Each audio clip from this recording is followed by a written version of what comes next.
नमस्कार प्रिय मित्रों, मैं ज्योतिषकार कमल आप सबका हार्दिक अभिनंदन करता हूं आपके अपने इस प्यारे यूट्यूब चैनल एस्ट्रो कमल में।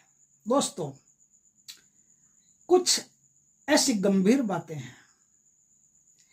आदमी 20-20 साल से 50-50 साल से साधनाएं कर रहा है। मेरे पास एक व्यक्ति बिहार से मिलने के लिए आए। वो एक मंत्र का पिछले 25 साल से जाप कर रहे हैं और उनको रत्ते भर भी आभास नहीं हुआ। क्या आपके साथ भी ऐसा होता है? कोई साधना आप 2 बार, 4 बार, 5 बार कर चुके और वो देवता आपको दर्शन नहीं देता? देवता दर्शन देने के लिए तैयार है, देवता को कोई तकलीफ नहीं है। सवाल पर्दे का होता है। सवाल यह होता है कि आपके और देवता के बीच में एक गहरा पर्दा है। उस पर्दे को आपको हटाना है, देवता नहीं हटाएगा। जितना जल्दी वो पर्दा हटेगा, वो पटल खुलेंगे, उतना जल्दी देवता का दर्शन होगा। कई ऐसे व्यक्ति भी मैंने अपने जीवन में देखे जिन्होंने कई देवताओं को, देवियों के दर्शन किए, देवी देवताओं के दर्शन किए। आप भी चाहो तो कर सकते हो, कोई बड़ी बात नहीं है। एक ऐसा मंत्र है जिससे आप किसी भी देवी देवता का दर्शन कर सकते हो, किसी भी देवी देवता के, बशर्ते वो आपके इष्ट देव होने चाहिए। बशर्ते कि उनकी पहले आपने साधनाएं कर ली हो, 4 महीने 6 महीने साधना कर ली हो और फिर भी वो आपको दर्शन नहीं देते। और एक लिमिट जो होती है मंत्रों की कि 10 लाख मंत्र या 12 लाख मंत्र आपने जाप कर लिए, पसीने आ गए, थक गए, फिर भी आपको देवता के दर्शन नहीं हो रहे हैं, तो आप समझ जाइए कि आपके पटल बंद है, इसलिए देवता के दर्शन नहीं हो रहे। और आज मैं आपको एक ही रात में उस देवता के दर्शन करने की विधि बता देता हूँ, वो साधना बता देता हूँ जिससे आप अपने इष्ट देवता के दर्शन कर सकते हो। ये एक पौराणिक विधान है, ये एक वैदिक विधान है जो ऋषियों महर्षियों से चलता हुआ मेरे पास आया है भगवान की कृपा से। आप चाहो तो एक रात में किसी भी देवी देवता के दर्शन कर सकते हो जिसे आप पसंद करते हो, जिसे आप चाहते हो, जो आपके इष्ट देवता हैं।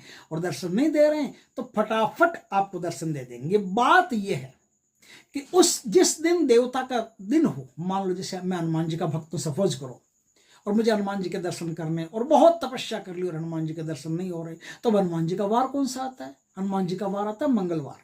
शनिवार हनुमान जी का वार नहीं है, शनिवार तो कैप्चर किया हुआ वार है, शनि से छीना हुआ वार है। तो शनिवार मंगलवार दोनों वार है, लेकिन साधना की दृष्टि से देखा जाए तो हनुमान जी का वार जो मंगलवार है। तो मुझे यह साधना, जो साधना में बिठाऊंगा, वो साधना मुझे मंगलवार के दिन से करनी पड़ेगी। अब आप यदि दुर्गा माता की पूजा करते हो और दुर्गा माता को आपने इष्ट के रूप में मान्यता दी है, माना है, और दुर्गा माता का यदि आप वार मानते हो बुधवार, तो बुधवार के दिन आपको साधना शुरू करनी पड़ेगी।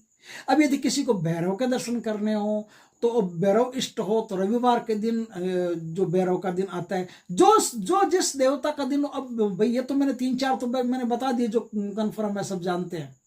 लेकिन जो जानते नहीं, मान लो जैसे किसी को पता है कि भाई कोई ऐसे देवी देवता है जिनके वार फिक्स होते हैं और वो एकदम गुप्त होते हैं और जैसे देहातों में, गाँव में होते हैं, वो दर्शन कैसे करेंगे? तो उनके भी वार होते हैं, वो उनको पता रहता है। तो वो वार देहात वालों को पता रहते हैं कि कौन से वार के दिन आपको साधना करनी है। तो उस वार के दिन आप उस देवता का जो भी भोग प्रसाद जो भी होता है, जैसे हनुमान जी का मैं कहूँ तो जैसे हनुमान जी का गुड़ है, चना है, मिश्री है, बतासे हैं, फूल है, फल है, केले है, जो भी मैं प्रसाद भोग हनुमान जी को चढ़ाता हूँ, लड्डू का चूरमा चढ़ाता हूँ या कुछ भी चढ़ाता हूँ, आप अपने देवता को कुछ भी चढ़ाते हो, वो सारा भोग प्रसाद देवता को उस दिन एकांत कक्ष में एकदम पूर्ण पवित्रता पूर्वक आप विराजमान हो जाइए। और जो देवता की माला होती है, जैसे मैं मानता हूं कि हनुमान जी की लाल मूंगे की माला हो या रुद्राक्ष की माला से हनुमान जी की जाप करते हैं। अब जैसे सरस्वती माता हो तो स्फटिक की माला से जाप करते हैं। अब जैसे लक्ष्मी माता हो तो कमलगट्टे की माला से जाप करते हैं।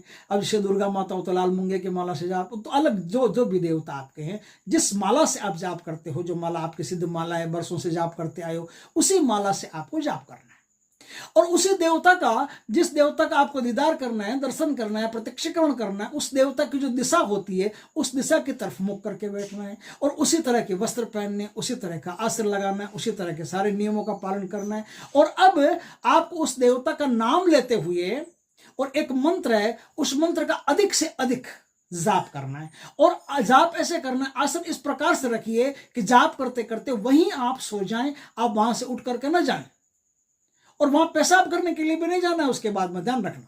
वो आप जो भी करना हो आप पहले ही कर लें, और पानी सानी जो भी पीना हो पहले पी के तैयार रखें। पेशाब करने भी नहीं जाना, इस प्रकार से व्यवस्था रखें कि आप जाप करते करते आपको नींद आ जानी चाहिए और वहीं आप सो जानी चाहिए। उस दिन देवता आपको टच कर लेगा, छू लेगा।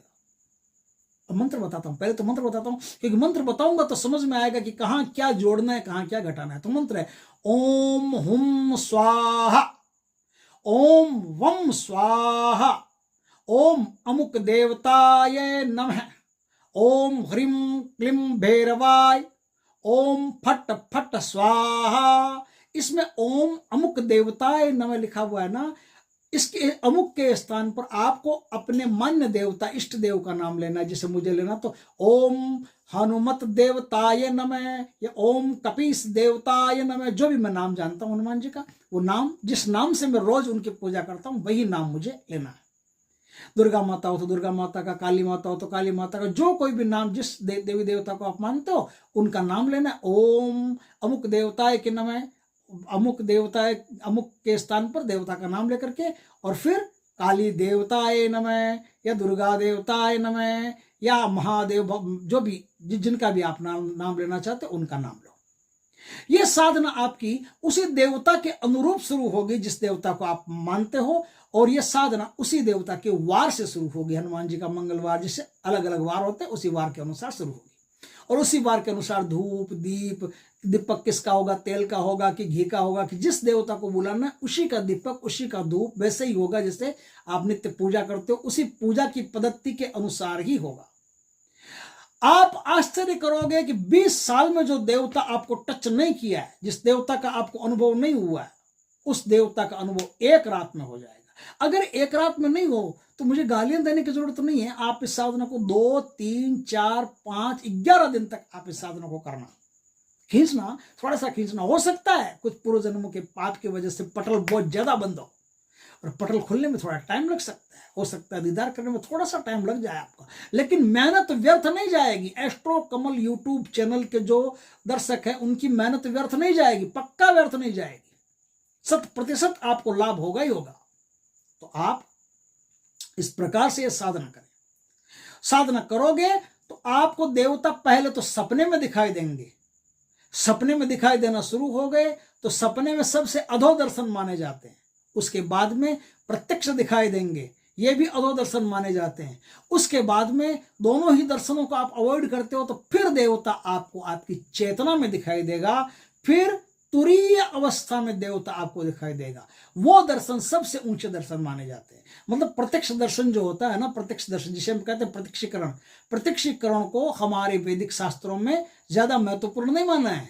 ज्यादा महत्वपूर्ण सिर्फ तुरीय अवस्था में या समाधि की अवस्था में जो दर्शन होते हैं उन्हीं दर्शनों को सर्वोत्तम दर्शन माना गया है। तो आपको यदि देवता के दर्शन तुरीय अवस्था में होते हैं तो सर्वोत्तम है, सपने में या फिर प्रत्यक्ष दर्शन होते हैं तो वो दर्शन मध्यम और अधम माने गए। आप जिस प्रकार के साधक हैं उसी प्रकार से आपको पहले दर्शन होंगे, फिर आपको साधना में बल देने के लिए अब देवता से पूछना पड़ेगा कि अब मुझे किन नियमों का पालन करना चाहिए, मुझे क्या करना चाहिए, जिसके कारण से आपके तुरीय अवस्था में या समाधि की अवस्था में मुझको दर्शन प्राप्त हो। तो देवता आपको सब बता देंगे कि पुत्र ऐसा काम करो, तुम ऐसा काम करोगे तो तुमको मैं तुरीय अवस्था में प्रवेश करके दर्शन दूंगा। तुरीय अवस्था में एक बार देवता प्रवेश कर गया फिर आप और देवता एक ही हो, फिर हनुमान जी और हनुमान जी का साधक एक ही है।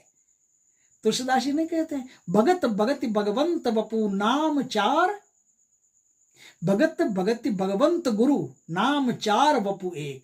ये 4 नाम है लेकिन है चीज एक ही। वो चीज ऐसे एक होती है कि जब तुरीय में देवता प्रवेश करता है तब देवता और भक्त एक ही हो जाते हैं। तो आप देवता के दर्शन भी कर सकते हो, साक्षात्कार भी कर सकते हो, स्वप्न में भी बुला सकते हो, और अंतोतगत्वा तुरीय अवस्था में देवता को प्राप्त करके स्वयं उस देवत्व को प्राप्त हो सकते हो। दोस्तों वीडियो अच्छा लगे तो लाइक करो, कमेंट करो, शेयर करो। पहली बार हमारे चैनल पर आए चैनल को सब्सक्राइब करो, पास में जो बेल आइकन का बटन हो दबा दो ताकि हमारे ज्ञानवर्धक जानकारीपूर्ण वीडियो सबसे पहले आपके पास आ सके। जय श्री कृष्ण दोस्तों।